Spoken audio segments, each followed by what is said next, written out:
guess what? We are in video 7 in the series of narcissism. What is it?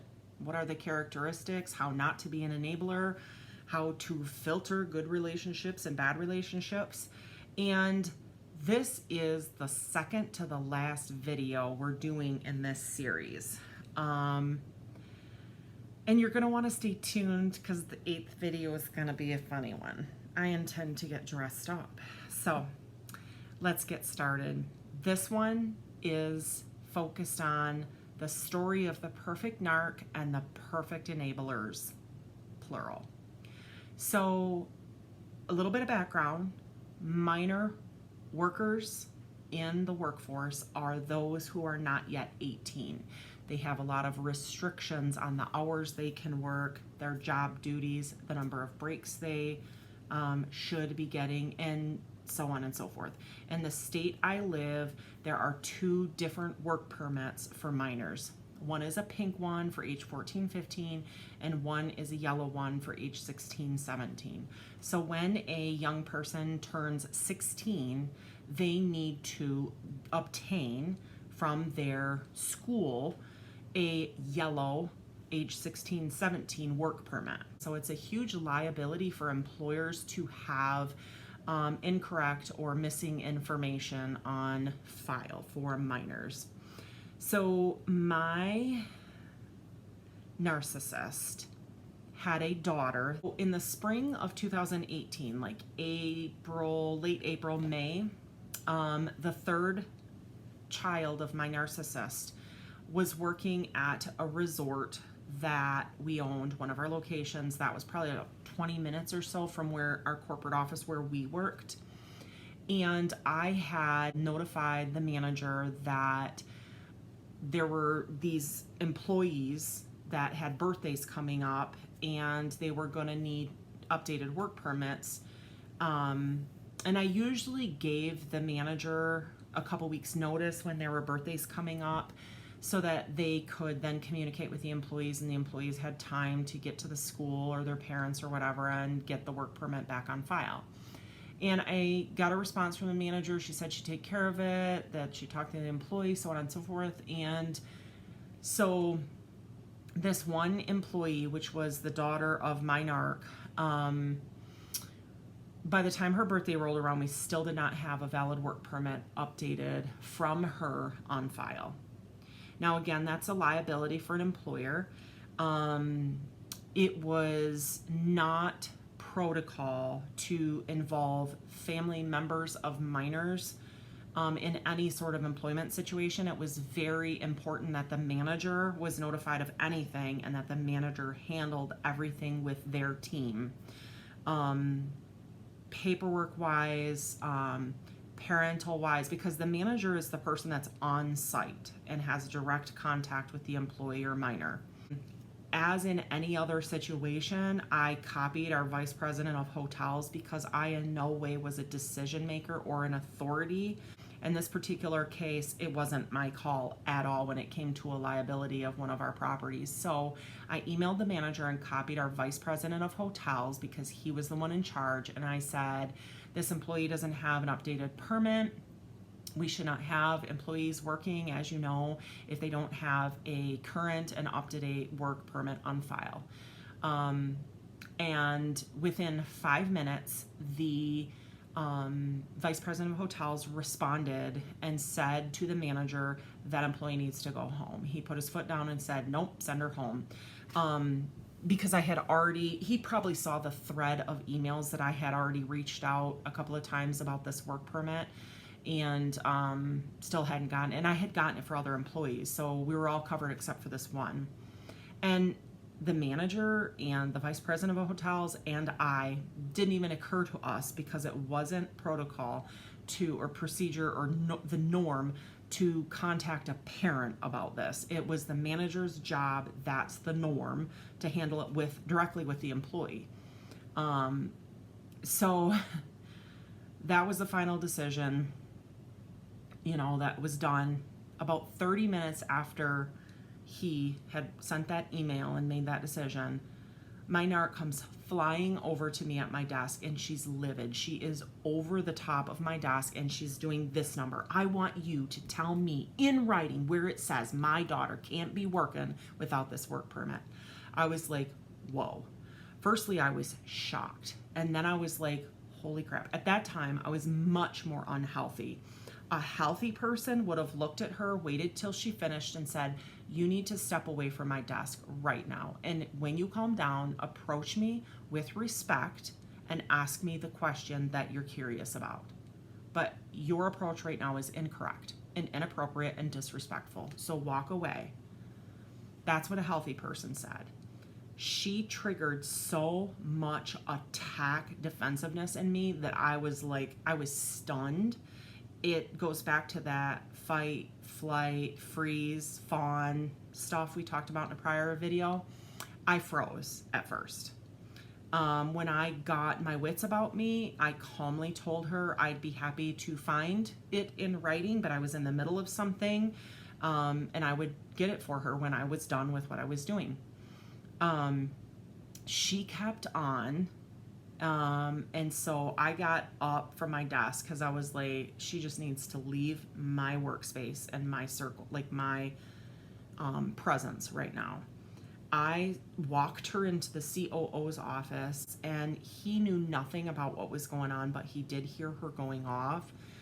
And I kind of tried to give him the best bullet points of what had happened and what the vice president of hotels had decided and what the directive was. And she and him were going back and forth, and she was so ticked, and she was, I don't understand why nobody just contacted me, and so on and so forth.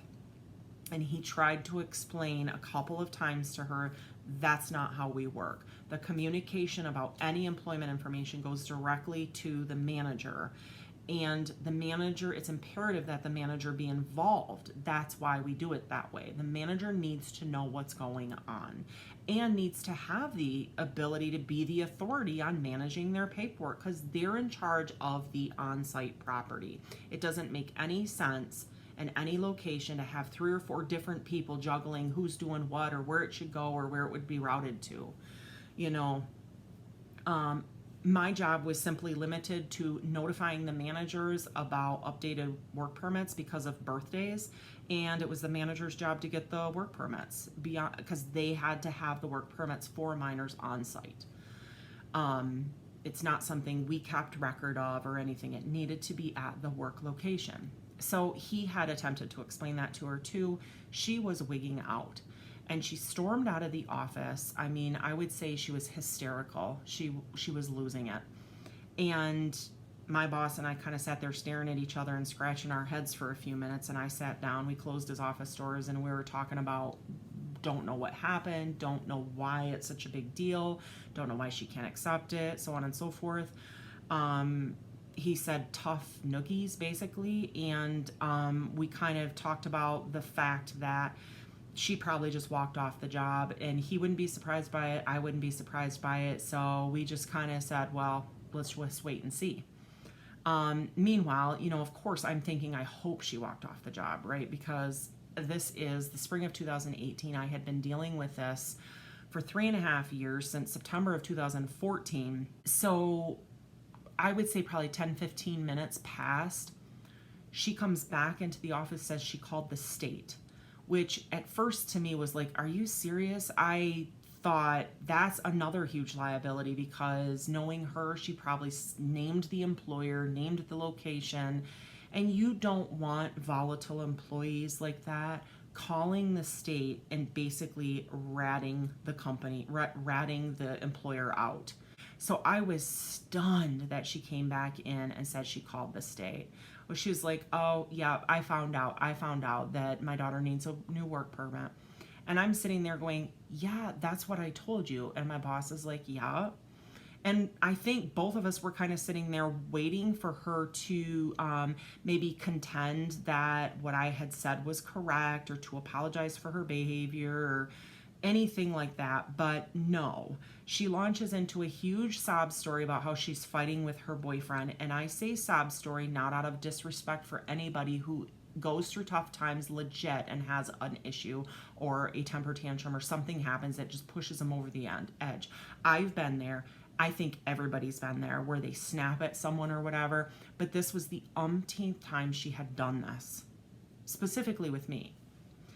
And so that's why I say she had a sob story, because every single time she's lost her marbles, she comes back with a sob story. There's always some legitimate reason why she's lost it. There's some excuse. It's someone else's fault. There's others to blame, other circumstances, and she's perfectly excused. And it's understandable why she lost her marbles, and please forgive her and all this other stuff, except she would never say please forgive her. Basically, it's just poor me, poor me, poor me. I have such a rough life. Meanwhile, it's clear that she doesn't respect or accept my professional opinion and my experience and my direction and guidance on the topic, or my bosses for that matter, or the vice president of hotels, who's the one who sent her daughter home in the first place. She would never have raged at the vice president of hotels.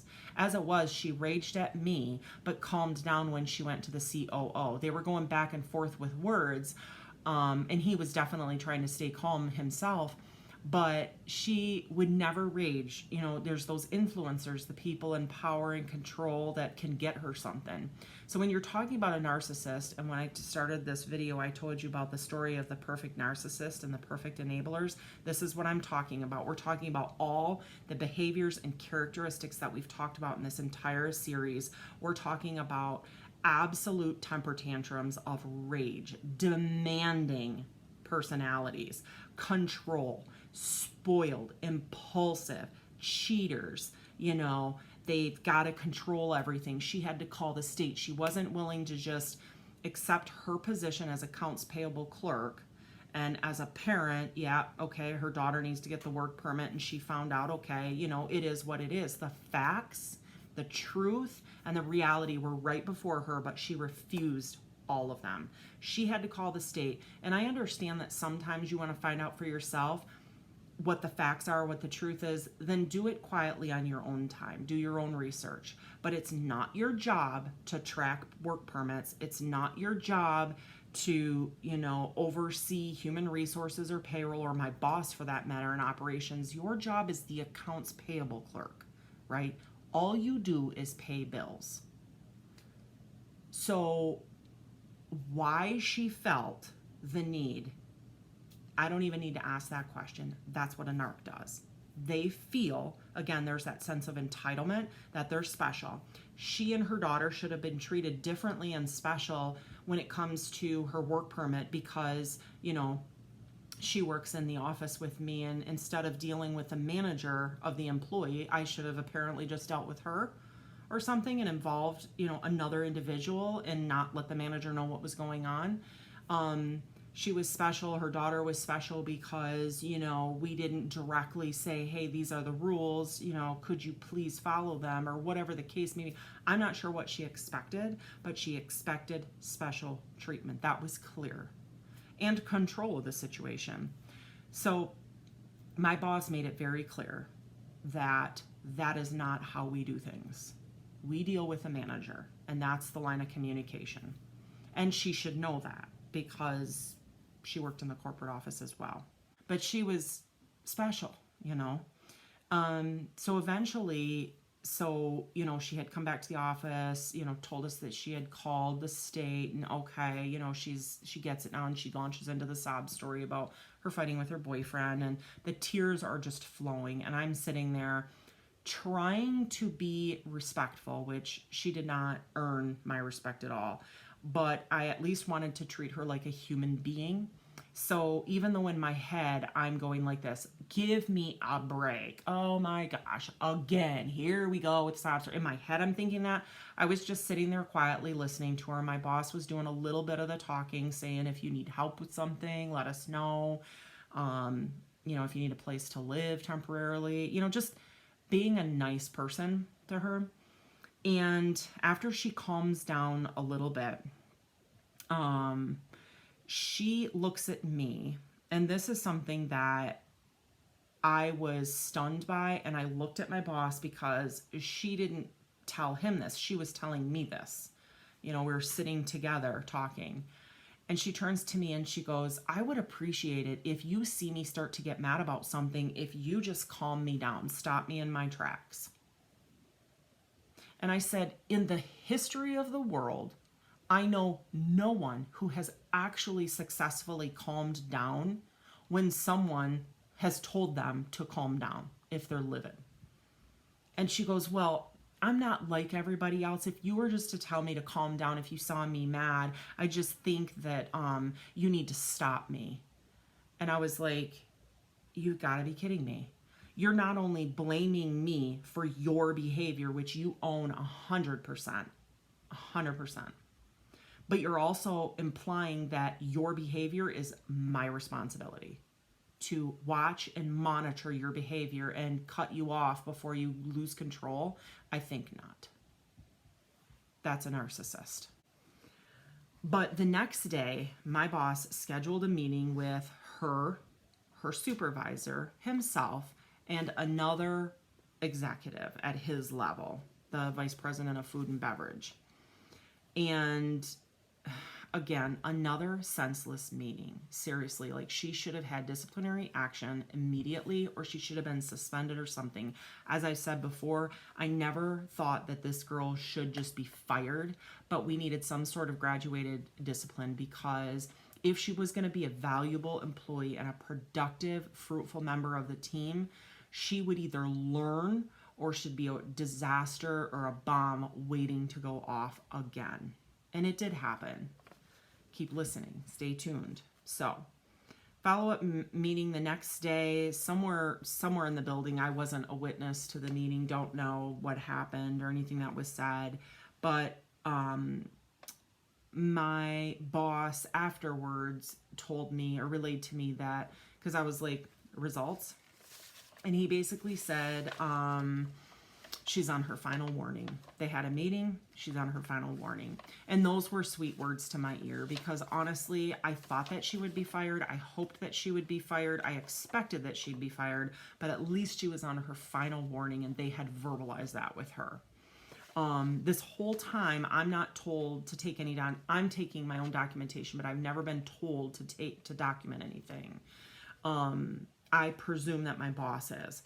And throughout that summer, her nitpicking and her attitude and her crankiness continued throughout the summer.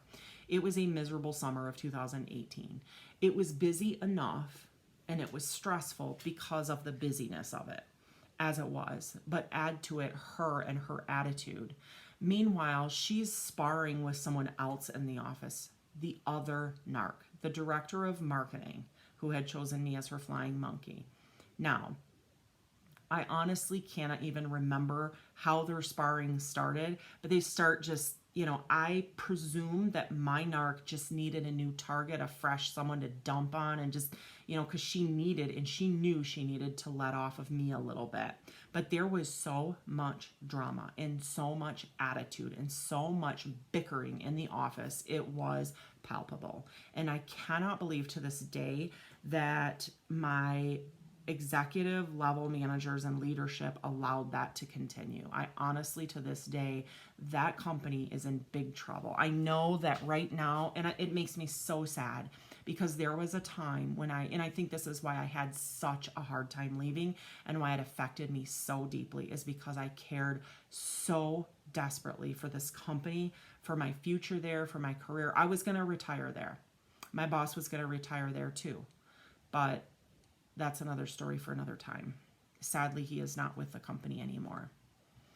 But let's get back to the point. So by the end of summer 2018, my narc and the director of marketing, so the accounts payable clerk, the director of marketing, are going at it too. The whole office, my boss decides the whole office needs group counseling because things are just wonky. We start group counseling, and it's very volatile. There's a lot of accusations, a lot of temper tantrums, a lot of days off for wounds to heal or whatever. And me and two of the part-time workers were just kind of, I think, like somewhat innocent observers, but like because I was a little bit involved because there were a couple of times where I had to tell my story or say, look, we got to behave professionally and respectfully towards each other. But as a general rule, it was like things were starting to happen with the counseling and it was getting volatile. And so at one point in early September 2018, it came to a head between the two narcs. And this was the ugliest thing I've ever witnessed in my career. And I've seen a lot. Even when one of my employers went to prison for $29 million tax fraud, this supersedes that, if you can believe. Finding that out. So basically, my two narcs, for lack of a better phrase, scheduled a meeting with my boss, the COO, one afternoon, and as I've mentioned before, my office was right next to his. Paper thin walls, they weren't insulated or anything, but nobody else was in the office. At first, my narcissist speaks first, and I can hear her clearly right out of the gate start with the flattery of the director of marketing. She goes, "You are so talented. I really admire your creativity. I admire your skills. You're such a hard worker." And she just launches into this string of flattery, aka love bombing, in hopes to get what she needs to get in front of the boss taken care of. Not realizing herself that the other one is a narcissist too. Maybe she did, but maybe she was hoping to win the competition between the narcs.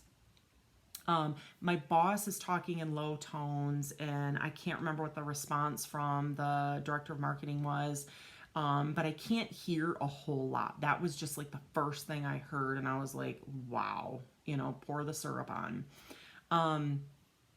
So then at one point, my boss just stopped talking. I can't even hear him. And the two narcs are going back and forth, and they're over talking each other and interrupting each other. And their voices are getting louder at each other, and the whole thing is escalating. Meanwhile, my boss is silent, and I'm sitting at my desk going, what is my role here? What do I need to do? Because I knew my boss, I knew his shortcomings, I knew that things were not going to go well. And I just didn't know if I was supposed to call another executive owner or go in there myself or what. And I didn't have time to think it through or even react, because it exploded like the finale show on the 4th of July with the fireworks. It just exploded. They're screaming at each other, the two narcs. I'm frozen in my chair because I'm like, what the heck? My boss is silent. He is the boss of these two, and he's frozen. I think he shut down completely. I'm not sure, because, so I hear chairs scrape. I hear a door slam. I don't know what happened. I know that someone left. Then I hear my narc saying, what am I supposed to do, to my boss? And I'm like, okay, I know she's left. My narc is left with my boss, and the director of marketing had stormed out. I get a text from the director of marketing saying she's sitting in her car crying, and there was another coworker in this thread, and it was like, I said, take care of yourself. Are you okay? And she was like, I don't know if I'm going to stay. It's, her sob story. And I was just like, okay, I got to deal with what I'm dealing with now. So I kind of just set my phone down, and I was listening to see what was going to happen with my narc and my boss, and her voice starts raising again within seconds of the first narc leaving, and I can't take this. I can hear her raising her voice again. She's losing her crap again. And she goes flying. The chairs scrape again across his office floor, and she leaves. She grabs her purse and leaves, storms out, slams the door, and I'm sitting at my desk going, oh my goodness. And it's absolutely quiet in the office. I don't even know what to do. And I'm sure my boss probably felt the same way. I feel bad for him to this day because I'm sure he felt absolutely horrible that he was not equipped to handle that situation. He should have fired them way back. But anyway, coulda, shoulda, woulda. Said that before. So a few minutes goes by, and me and the executive team and my narcs supervisor all get a text from my narc. I don't know if you're going to be able to see it. September 10th, 2018 at 4:03 p.m. She texts us all, "This is my official notice. If management finds it acceptable, I will finish out the month of September and set you all up for the new fiscal year. And then I will be leaving my employment as accounts payable clerk. Thank you for a very good 4 years. It's been my pleasure working with you all." So she resigned. And I'm like, oh, thank God. It's over, And right away, 4:38 p.m., my boss texts back, "Don't come into work in the morning. Let's meet at 1 o'clock. Let's talk again." So then proceeds a couple of days of meetings between a couple of the executives and her, and a couple of the executives and the other narc, the director of marketing, and everything's in turmoil, and everybody's like, what is going on? And it's such a distraction. We're trying to wrap up fiscal year 2018 because our fiscal year ended on September 30th and our new fiscal year starts on October 1st. So we're trying to wrap the books up, and we're trying to run a business, and all this drama is going down, and I'm sitting there every day. I'm going, you've got to be kidding me. Why are we still dealing with this? They're not actually producing if they're causing this kind of drama, which results in meetings, screaming matches, and everybody being on edge. I just couldn't believe it. And I was hopeful beyond hope that they would come to a final decision, offer her a severance package or something to kind of help her out. I'm sure she gave them sob stories and so on and so forth. But then a couple days later, my boss comes in to me and says they're both on a 30-day probation. And my jaw hit the floor. I was like, what? My narcissist was already on her final warning from when she wigged out on me and him and walked out, called the state and all this other stuff after the other meeting in the spring about her daughter's work permit. She was already on final warning. Whatever happened to that? And I think I might have asked him. I truly don't remember what happened after that. I just know I was angry. My jaw hit the floor and I was like, you've got to be kidding me. She's getting another warning after all she's done. And again, like I said, that one in the spring, April and May of 2018, when that happened, I can't remember if it was April or May, but it was sometime in that range. When that happened, that was probably the 10th time that she had lost her temper with me. And there were multiple other examples or occasions or interactions that she had bickerings with other employees or managers or something like that. It went on and on and on.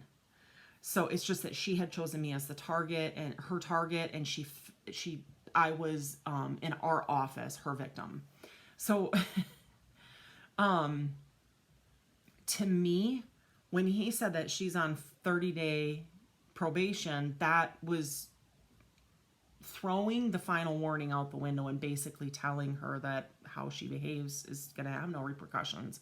So I actually said to him, I said, so what happens after 30 days? I mean, if she behaves herself for 30 days and then she throws her temper tantrum again after 30 days, then what?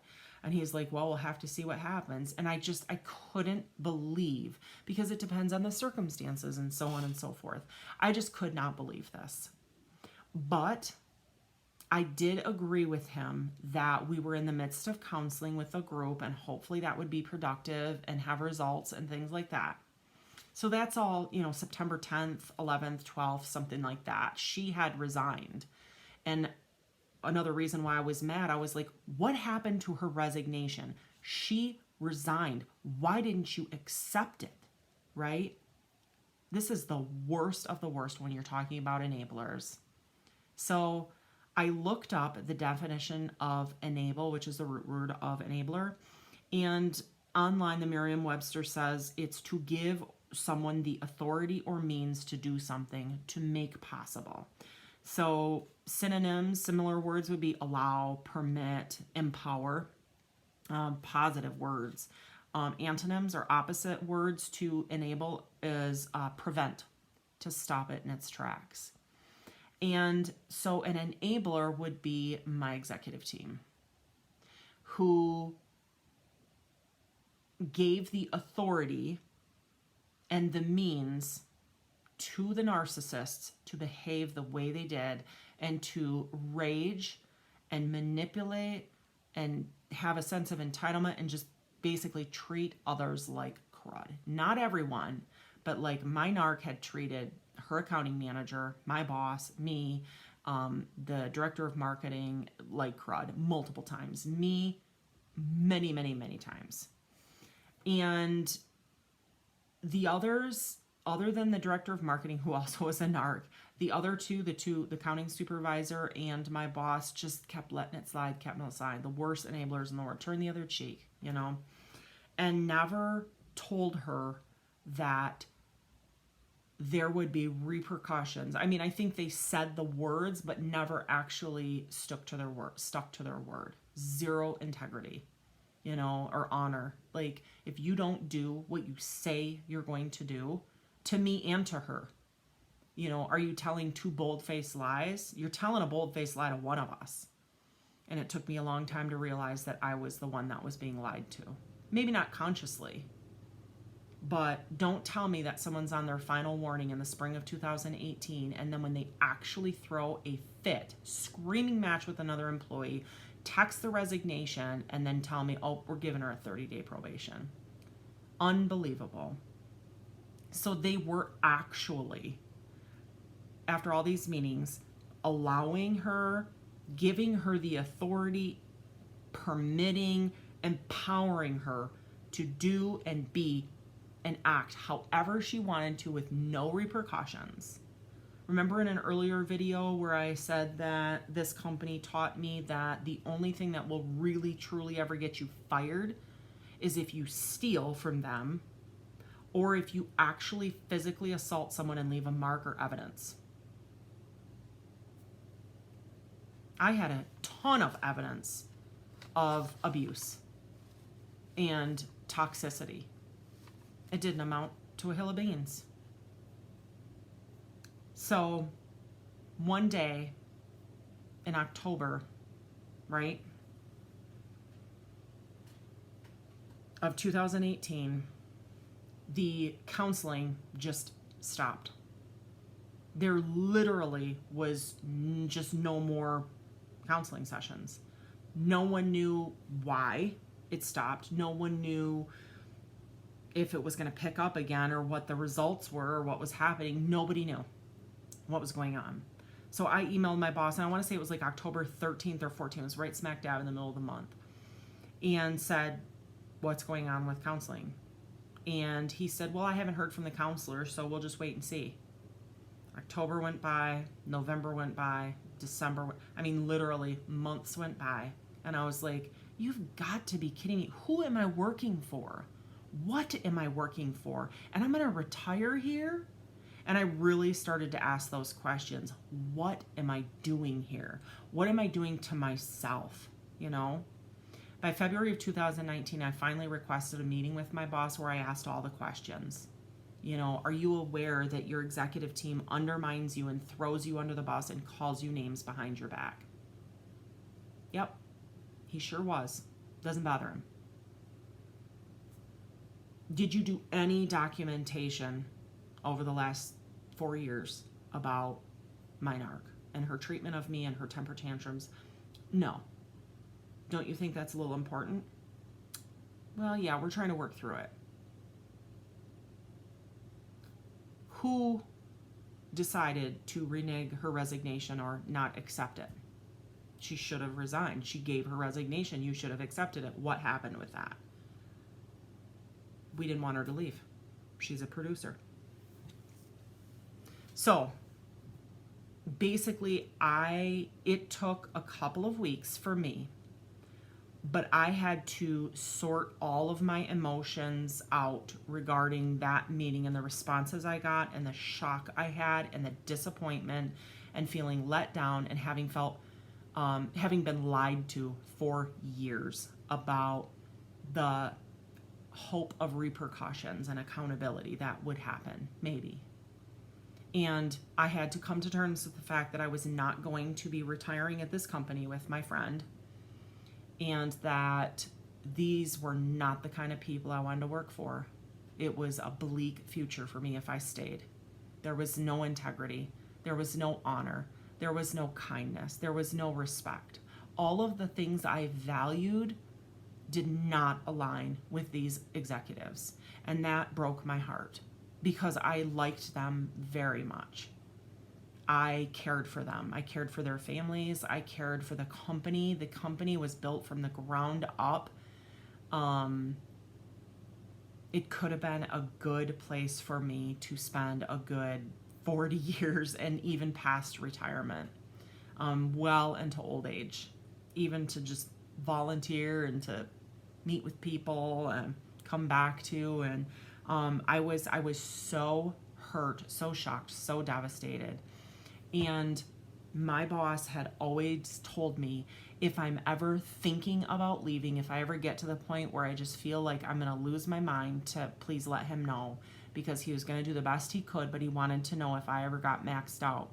So when I finally went to him in May, early May of 2019, and said, yeah, I think I'm maxed out. I think it's time for me to leave. I'm going to start looking. His response was, tried this company, and this company. They pay really well. And used me as a reference. And I was stunned. I thought, and that's my fault, totally my fault for misunderstanding. I thought when he had said a few times to me, if I ever feel like I'm at my wit's end, let him know. I thought that was, he'd put his foot down for sure if I got to that point. And this was the first time that I had ever considered leaving the job, actually leaving, not just ticked off because of her attitude or whatever. This was like, all right, that's it. I can't work for these people anymore. They are the last people I want to work for, knowing what I know. I had saved them hundreds of thousands of dollars over the few years I worked there. I was the one who found out that the insurance agent was pilfering money and requested that a new agent be found. I can't even tell you like how hard I worked for them and what I did, what I invested of myself. And I think that's the thing that hurt me the most with this experience. So narcs, that is the perfect narc. There's a story about the perfect narc and the perfect enablers. It's super, super sad. I'm sure you can sense that as I tell the story, I'm sad about it. But I'm not sad like I used to be. I am sad because I think it's a pity. I think it's a real pity because I do think that it's only a matter of time and that company is going to collapse bad. And there's probably so much drama going on there right now because the narcissists are still both working there. It is super, super sad though, and I totally understand if you're going through something with a family member, a friend, a boyfriend, a girlfriend, whatever you're going through where you're like at your wit's end with a narcissist and the enablers in your life. I am so sorry and my heart goes out to you. It is a horrible situation to be in. And it hurts, and it's very confusing, and it's very frustrating. The best thing that we can do, though, is get educated ourselves, start talking about this stuff. None of us should be in relationships with people like this. If we have to be in the same room or circle with another narcissist or narcissist enablers, try to gray rock as much as you can. No emotion. Keep your answers short. Keep them brief. Don't get involved. Be nonchalant. Don't answer questions. Always say maybe, or I'll see, or I'll let you know how I feel, or, be non-committal. Or if there's something you very much feel strongly about, make the answer very simple and very to the point. And just say, if you don't agree with me, that's fine. It's fine. You're entitled to disagree with me. And just leave it at that. Because a narcissist will make you crazy. So will their enablers, unfortunately. I had no idea that I was an enabler for the narc that selected me as a flying monkey. So here we are, fast forward to 2021. I have been in counseling. I have discovered so much about why I reacted the way I did and why I handled the situation the way I did and why I was so calm. I thought I was being very professional, but come to find out I was doing the fight, freeze, flight, fawn reaction, because that's the childhood I was raised in. I was picked on by my older brothers. I was, I guess you could say, abused, controlled very much growing up by my dad. My mom, I was the emotional dumping ground for my mom. I mean, I literally grew up just frazzled, just always stressed, never knowing if I was okay or not, as a person, always wondering what was wrong with me. Why do I think these things? Why do I feel this way? Other people seem to be so normal and I'm so weird, And now I'm in this place where I'm like, wow, I am A-okay. And so are you. You know that? So are you. You are not your trauma.